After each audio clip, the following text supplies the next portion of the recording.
As a tech geek who's always been into the nitty-gritty of the technology that we use, from cameras to computers to speakers, I've always been intrigued about the intricacies of how things work, what makes them tick. In the past couple of years, when we were all stuck at home during the height of the pandemic, I found myself with a new obsession. Something that I haven't fiddled with for the longest time, as far back as my uni days, in fact, a good 10 years ago. Wow, feeling old.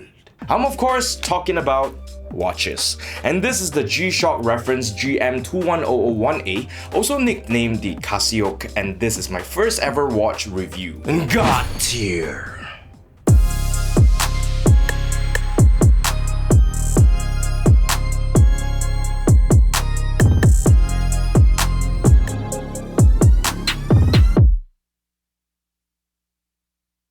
Before we start, I just want to let you guys know that I bought this watch myself and these are my honest opinions about it. If you guys find this video helpful and are interested in purchasing anything that I talk about, feel free to check out the links in the description. It won't cost you anything more and will support our team to make more videos like this, so thanks in advance. #support_local. Back in 2019, Casio released the G-Shock GA-2100, a series of $100 digital watches that became widely popular among watch enthusiasts and normies alike, earning them the nickname Casioak because of that octagonal case that looks a lot like the much more expensive Audemars Piguet Royal Oak. You can actually nab one up for quite a bit less here in Malaysia, link in the description. In fact, a lot of people have been modding their resin GA-2100 with a metal case to look even more like the Royal Oak, and that metal case is actually in its 5th generation, also link in the description. Well, you won't have to mod your watch anymore because since August last year in 2021, Casio released a slightly pricier metal cased GM-2100 that comes in a variety of different colors and dials. Depending on the model, you can expect to pay about $200 to $220 or around 1,000 ringgit retail. What I ended up was this reference number GM-2100-1A. I'm gonna talk about the specs, the aesthetics of this watch, as well as what I like and dislike about it. So let's get right into it. Now in terms of dimensions, this watch has a case size of 44.4mm, with a lug-to-lug of 49.3mm and a case thickness of just 11.8mm. Now on my medium-sized wrist of 6 3/4 inches, it sits pretty nice. You might want to consider the smaller lady-sized variant if your wrist is a little bit smaller. Overall, because of its relatively slim profile, this watch wears pretty comfortably and doesn't look as chunky as I initially thought it would. When I first got this watch, it really surprised me. While I really like the original resin version, the GA-2100, Elaine likes to remind me that this metal version allows me to dress more my age. So here we go.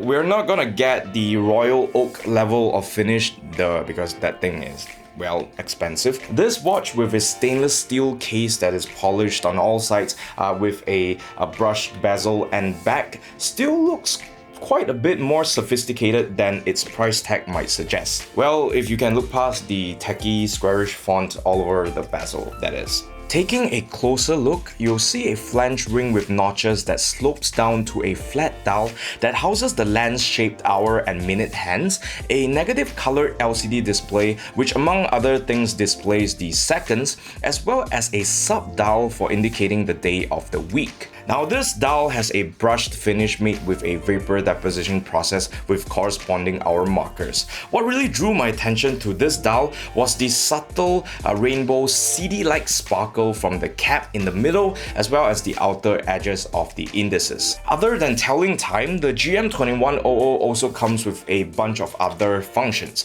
You get a stopwatch, a countdown timer, a full calendar, a 48 city world timer feature, and up to 5 alarms for those of you guys who like to sleep in. I had to watch a 15-minute tutorial video to learn how to set the time and navigate all those functions, so you'll probably have to do the same too. And to be honest, I still can't remember half of what I learned. But you know what? This actually brings back childhood memories when I was bewildered by how much technology Casio managed to cram into a device this small on our wrists, back before smartphones or even the iPod was even a thing. Man, that really blew my mind. And I think this is the charm of Casio and what makes them truly god tier. No matter if you're a billionaire rocking Richard Mille or a student from poorer parts of the country, if you love watches, chances are you owned or still own one of these in your collection. Overall, the dial with all its complications look quite interesting without being overcrowded, pretty minimal actually for G-Shock standards. To improve visibility in the dark, there is lume on the analog hands as well as 2 LED lights on the dial. The construction of the case is also very robust. The bezel, case middle and lugs are made from one solid block of steel which covers a glass fiber reinforced resin inner case that is secured to a stainless steel back via 4 screws. The 4 push buttons are also metal, which really adds to this tough metal clad appearance. And tough this watch definitely is. Like all G-Shock watches, this watch is shock and water resistant up to a depth of 200 meters.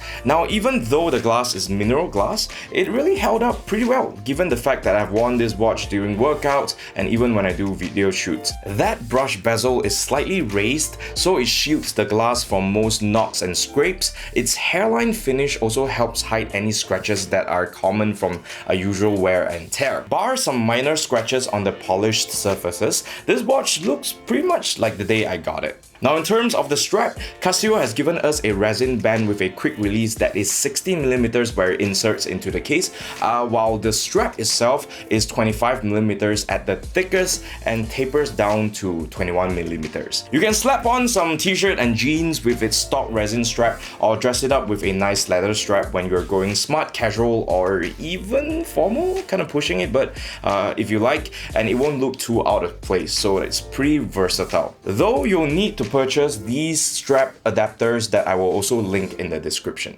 And that's everything that I like about this watch. Now let's talk about what I dislike about it. Now, with this particular silver dial version, which is the reference number GM-2100 1A, it's a little hard to read the dial under bright conditions because everything kind of blends together. Now, secondly, the LED screen is actually a little small, so you'll have to squint a little to read it. And lastly, the lume is not the brightest, made worse by a light that just won't stay on even when you're holding on to the pusher. And finally, it has too much polished surfaces to get scratched up easily, especially given its popular purpose, probably as a beater watch. So yeah, this watch is pretty nice, but it's not without its quirks. In my opinion, while the GM-2100 is not the most feature-rich or value-for-money G-Shocks out there, it is sure one of the coolest looking and most versatile. The dial is packed without being too gaudy and allows you to dress it up or down. The solid metal case and construction lets you to take it for a run, hike, or even swim. Bar some quirks that I mentioned, it is a solid everyday watch for those who are starting out, especially if you're a tech geek like me.